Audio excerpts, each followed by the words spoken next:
আসসালামু আলাইকুম। Hello viewers, সবাই কেমন আছেন? যখন আমরা আমাদের ডেস্কটপ বা ল্যাপটপ 3 মাস বা তার বেশি দিন ব্যবহার করার পর কম্পিউটার স্লো হয়ে যায়, আমরা অনেক চেষ্টা করি ফাস্ট করার, কিন্তু কোনো কাজই হয় না। ডোন্ট ওয়ারি, কীভাবে আপনার কম্পিউটারকে ফাস্ট রাখবেন সেই প্রসেস আজকে দেখাবো ইনশাআল্লাহ। প্রথমে কিছু সাধারণ স্টেপ চেক করবেন আপনার কম্পিউটারে। আবারও বলছি, প্রথমে কিছু সাধারণ স্টেপ চেক করবেন আপনার কম্পিউটারে। উইন্ডোজ বাটন ক্লিক করবেন। ক্লিক করার পর সার্চ দিবেন virus and threads protection. Search দিবেন ভাইরাস অ্যান্ড থ্রেডস প্রোটেকশন, তারপর কুইক স্ক্যান ক্লিক করবেন। তারপর কিছুক্ষণ অপেক্ষা করবেন। করার পর স্ক্যান কমপ্লিট হওয়ার পর কোনো ভাইরাস থাকলে রিমুভ করে দিবেন। পরবর্তীতে আবার উইন্ডোজ বাটন ক্লিক করবেন। করার পর সার্চ দিবেন উইন্ডোজ আপডেট সেটিং। আবার বলি, উইন্ডোজ আপডেট সেটিং, এখানে দেখে নেবেন আপনার কম্পিউটার আপ টু ডেট আছে কি না। না থাকলে চেক ফর আপডেট ক্লিক করে আপডেট করে নেবেন। চলুন এখন জানি দ্বিতীয় পদ্ধতি। উইন্ডোজ বাটন ক্লিক করবেন।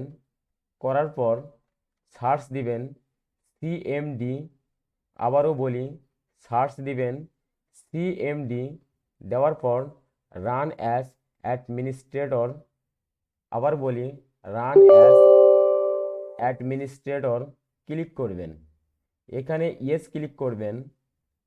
তারপর টাইপ করবেন SFC স্পেস /scannow।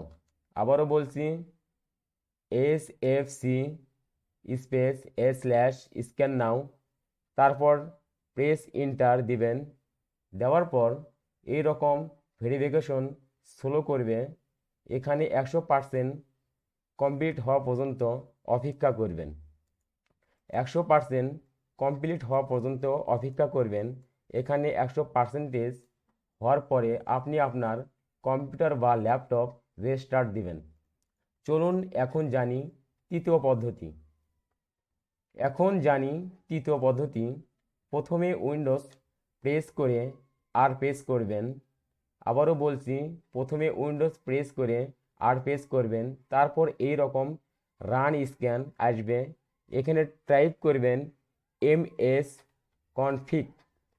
আবার বলি, MS config। তারপর ওকেতে ক্লিক করবেন। করার পর এই রকম ইন্টারফেস আসবে।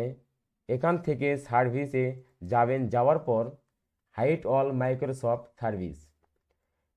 এবার বলি, hide all Microsoft service click করবেন। ক্লিক করে পরে ডিসেবল অল ক্লিক করবেন। করার পর অ্যাপ্লাই দিয়ে ওকে প্রেস করবেন।